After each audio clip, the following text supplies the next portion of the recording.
Canada's immigration system was once, well, an example to the whole world. In fact, other countries came to Canada to study it. Now it's broken, it's a mess, and some people are still saying we should go down the path that brought us to this disaster. Hi, I'm Brian Lilley, political columnist with the Toronto Sun. I wanted to reach out to someone who knows the immigration system well in this country. He ran the system for many years, I believe 2009 to 2013, when he was immigration minister. Of course, I'm talking about Jason Kenney, the former premier of Alberta, former Harper cabinet minister, and of course, currently a board member at Post Media, which means I'm contractually obligated to say nice things about you, Jason.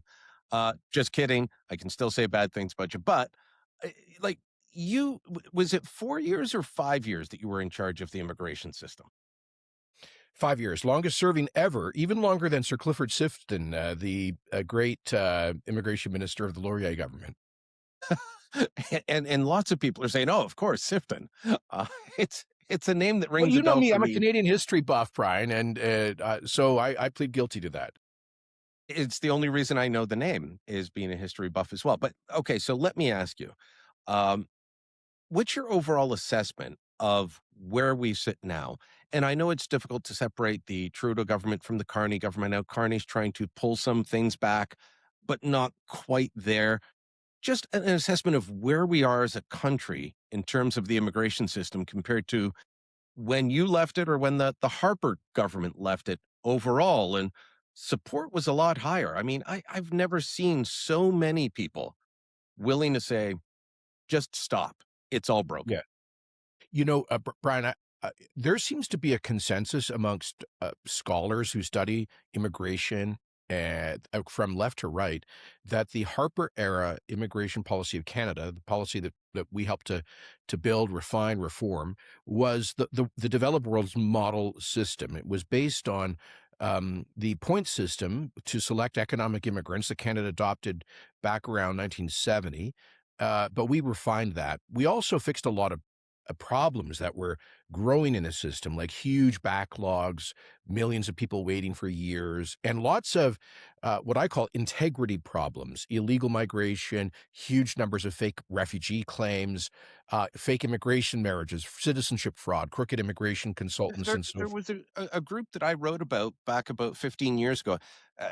It was either the Velvet Suitcase Mafia or the Burgundy Suitcase Mafia. It's this group out of China that your officials discovered because every single marriage photo they noticed had the same suitcase in the background. They were That's selling right. packages That's to right. get into Canada with fake marriages. So that's just one good example of something. When we found something like that, I would change the policy. And for example, I brought in a new policy to say if you're sponsored to immigrate through a marriage and a foreign sponsored spouse, that we would not give you permanent residency for at least 2 years to see, so we'd have enough time to see if it was a bona fide marriage.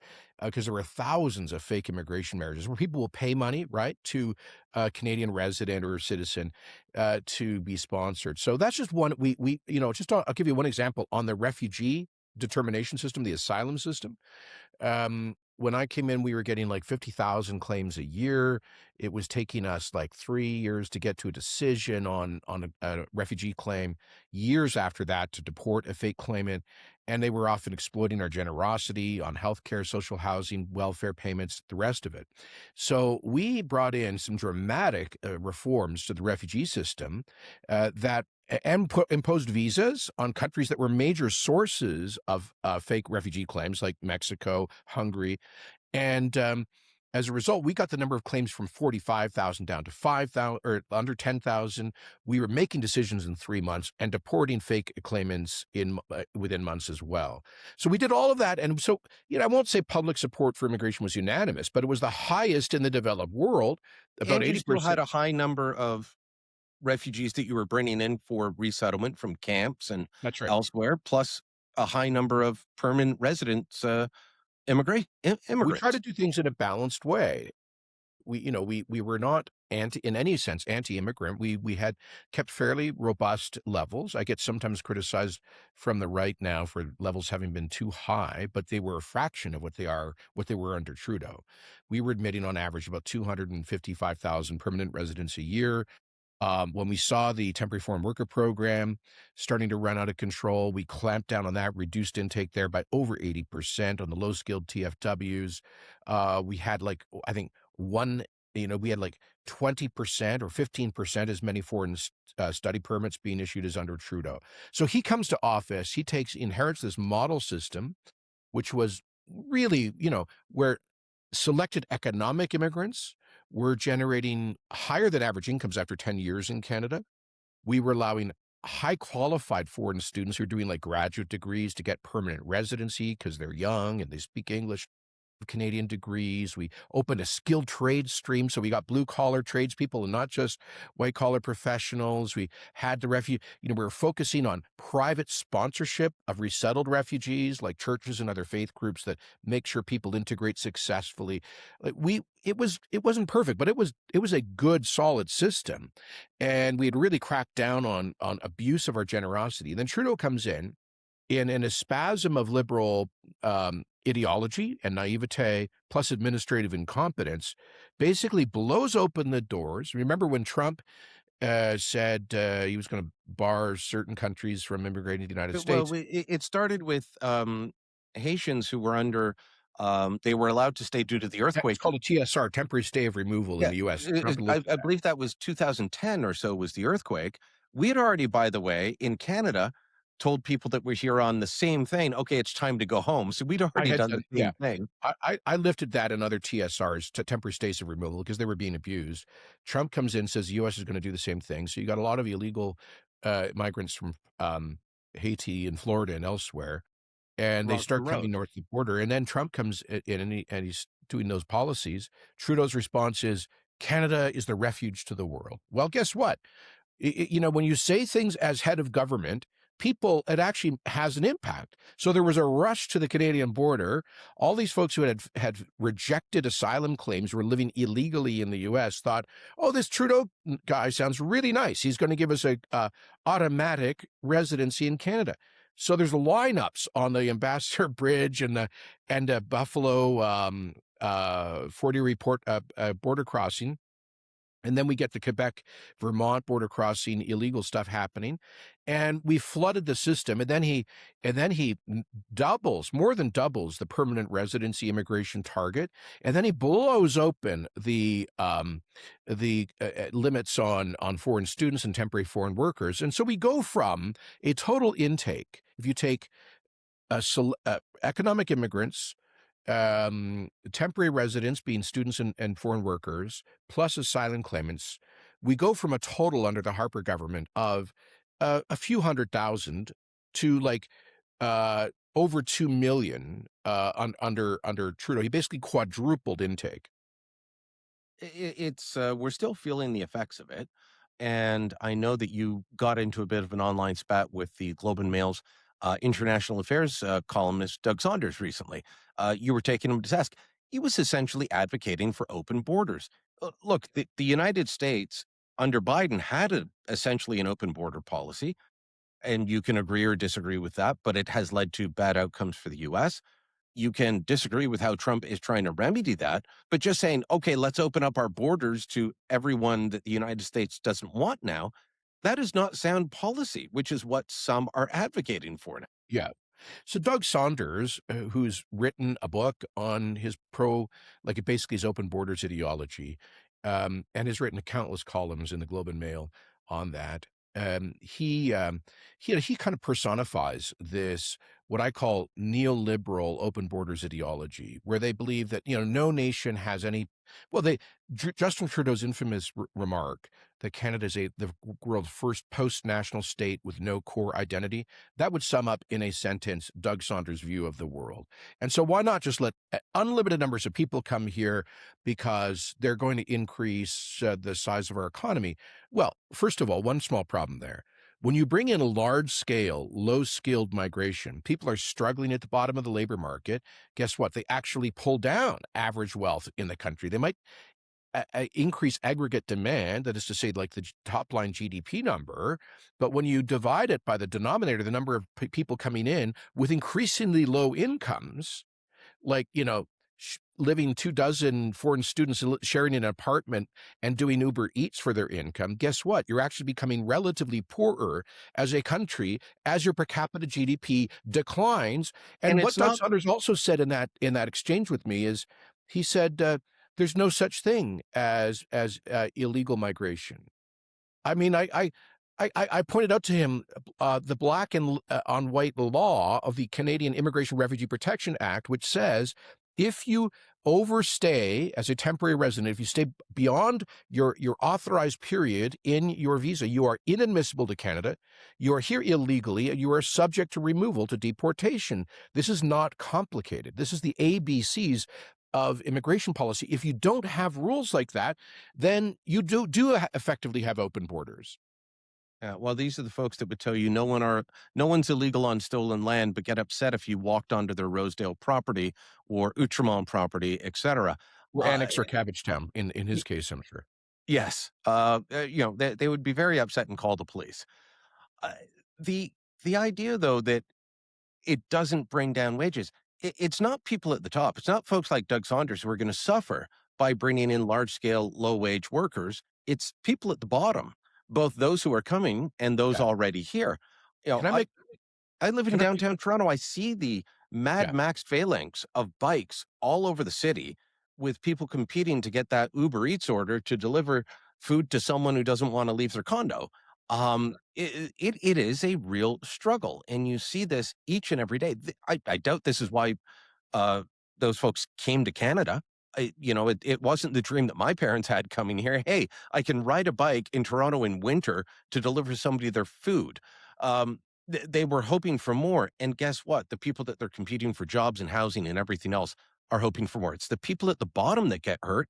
And that's what folks like Saunders don't get because they don't see it unless they talk to the gardener. Yeah, Saunders is typical of the Century Initiative. That these are the folks that recommended that Canada should rush to a population of 100 million through very high immigration levels, and they're almost all very wealthy people in the financial services industry or adjacent to it, and for folks like that, they benefit from infinite low skilled migration because it means they have no trouble getting a gardener or somebody to shovel their sidewalk or a nanny for the kids or a caregiver for the parents or the food delivery services and all of that. All of those kinds of services are like dog walkers. All of that becomes available to them. They're not competing, right? If you're making seven figures working in private equity, or you're making high six figures in like a top public sector job, you're not competing with massive numbers of new entrants at the bottom end of the labor market. But you're if a blue collar Canadian, let's say somebody who worked hard to come here as an immigrant, and you're struggling to get ahead, and suddenly you're competing with hundreds of thousands of new people in the labor market. Guess what? Wages do freeze, and they don't keep up with inflation. And you're absolutely right. For the newcomers, they had an idea of the Canadian dream. Well, the Canadian dream wasn't coming here on a study permit to do 10 months at a dodgy diploma mill that has a MOU with a Conestoga college while you're living, is sleeping in shifts because you can't afford rent, under pressure from the family to make as much income as you can here, to send remittances back home. By the way, partly to pay off the debt to the immigration agent who got your dodgy diploma in the first place. This is not a well-ordered immigration system, particularly in a country with a housing scarcity crisis and a healthcare access crisis. So, unfortunately, what Trudeau did with all of this, with the encouragement of people like Doug Saunders and the Century Initiative, was to turn the broad public consensus in favor of legal and well-regulated immigration upside down. And now we have 3/4 of Canadians saying immigration is not working in the country's interests. We even had Justin Trudeau say in April of 2024, I believe it was, that we are bringing in people faster than we can absorb them. Unfortunately, he didn't act. Is 400,000 or just, I think it's 395,000 is the permanent residency number. Is that still too high for where we are now? Yes, in part, absolutely. As I say, under Harper, it was about About 200. 250.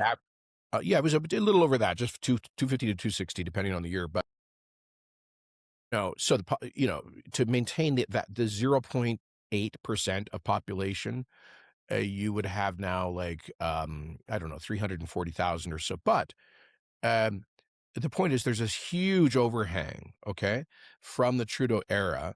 We need to get on top of that. We need to address the housing crisis. We need to address the healthcare crisis. So the numbers should come down further. I think Pierre Poilievre's basic framework for this is on point, which is that immigration intake should be correlated to our ability. This is what I always used to say as minister, to our ability to integrate people. The housing market is a pretty good metric of that.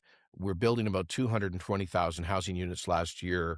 That about 2 people per house is 400,000 new units. But Brian, it's not just the 380,000 permanent residents, okay? If it was just that, that number would be absorbable. But you also have to add on to the temporary foreign workers, foreign students, et cetera. So you have to bring the numbers down on all of those categories significantly. I always like to point out that there was a guy in our past who used to raise and lower the immigration numbers based on the unemployment rate. Yeah. And His name is he was Pierre a Trudeau. dastardly liberal named Pierre Trudeau. I often And point this out. I did a debate with against John Tory and Nahid Nenshi in October of 2023 in Toronto, where I was the only one arguing for lower levels. And I pointed out that I just wanted the Trudeau policy, the Pierre Trudeau policy. When we hit the 1982 recession, and he saw people on the unemployment lines, the great father of multiculturalism and high immigration levels, Pierre Trudeau, cut immigration by 40%. And nobody calls him a xenophobe or a anti-immigrant populist. He was, I don't understand how this got so, how common sense became stigmatized by so many of the bien-pensant elites in Canadian Canadian commentariat, people like Doug Saunders. want to end by asking you about the interim federal health program. I think interim at the beginning of it might be a misnomer at this point. It now covers 600,000 people, roughly. And according to the parliamentary budget officer, is going to come close to $1 billion in cost this year. I believe it's 985 million. 2016, which is the first full fiscal year after the Harper government lost and left office, this program cost $60 million. You were minister when you reformed the program. I remember I wrote about some of the abuses of the program shortly before that, about how this program covered services that Canadians couldn't get from their own government health plan, didn't cover other things, but covered, full dental care, full prescription care, eyeglasses, all of it. And you said, okay, let's reform it. Tell us about the reform, and then tell me how you feel about this going to a billion five by 2030.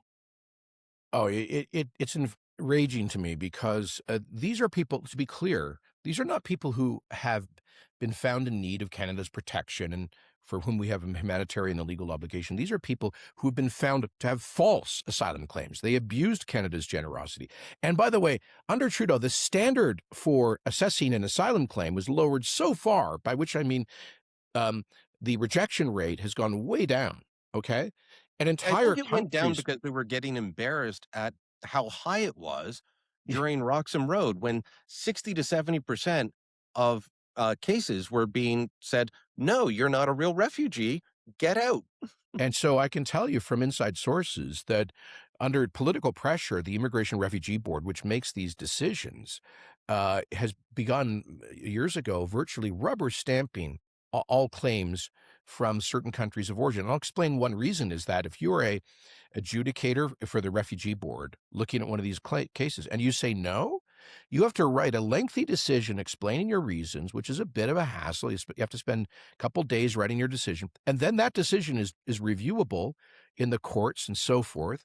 And but if you just approve someone, no fuss, no muss, you don't even have to have an oral hearing. You just look at so the incentives are very strong. So what I'm And you trying to don't say get is, promoted if you reject. yeah, what I'm trying to exactly that as well. They're under pressure. to hit their numbers, their quotas. That's the political pressure from the government. So the refugee adjudicators, I think, are now of a culture of rubber stamping approvals. So to get a rejection, I mean, you have to have a really crappy claim for persecution. The standard in the international law is a well-founded fear of persecution in your country of origin. And so my point is, if you've been rejected and rejected on appeal and rejected at these multiple administrative appeals, you really do not have a valid claim. But it takes us forever to get around to removing you. And the advice you get from your immigration consultant or sometimes your lawyer, from the people, the WhatsApp group you're on, is just stay. Just keep staying. They'll give you a work permit. You get interim federal health protection. You continue to get access to publicly funded housing. You continue to get provincial welfare. Why wouldn't you stay? And their idea is if you can stretch this out for several years, eventually you'll make an application to stay on humanitarian grounds because you've been here for 7, 8, or 10 years. So they're gaming the system. They're abusing our generosity. And I see no reason why in a health system, my dad died after going to an emergency room here in Calgary for like the first 10 hours sitting in a chair without care. That kind of healthcare horror story happens to far too many Canadian families. So in a world with scarce healthcare resources, why would we be giving infinite publicly insured healthcare to people who have abused our generosity? I think it is a mockery of our country, its generosity, and our fair and generous immigration system. That's why, from a Minister, I shut down that loophole. And Brian, you'll recall I was pilloried by the left, by the Toronto Star, the Liberals and NDP, all sorts of academics. Doctors. I was brutally uncompassionate for saying if you're a fake asylum claimant under a removal order, you no longer get healthcare. And by the way, hello, provinces. You should stop providing such people with welfare, the welfare payments as well. Let's remove the pull factors and encourage those people to respect our laws and leave. Well, you had doctors staging protests against you constantly. And so the Trudeau guys come in. Not only do they reverse all your changes and bring back the gold-plated plan that the rest of us don't get, they also, as you said, Trudeau put out that famous tweet in response to Trump saying, Canada welcomes you. We lowered all of our standards. In 2016, it was 16,900 people claiming asylum. The last year we have numbers for is 2024, it's 190,000. And because of the backlog, this health program now covers 600,000 people. It's bigger than Prince Edward Island. It's going to surpass some other provinces shortly if it keeps up with this kind of growth. Yeah, it is astonishing. And CBSA, the Border Services Agency, is only removing about 10, 15,000 people a year. We have, I don't know, I suspect north of 2 or 3 million people who are here illegally, including those 600,000 failed asylum claimants. So this is a very, very serious problem that we got to deal with. Right. Jason Kenney, thank you very much for the time. Make sure that you follow Jason Kenney on social media and check out his pontifications elsewhere as well. Thanks so much. Let us know what you think. Drop a comment down below. Share this on social media. And don't forget to subscribe to our channel.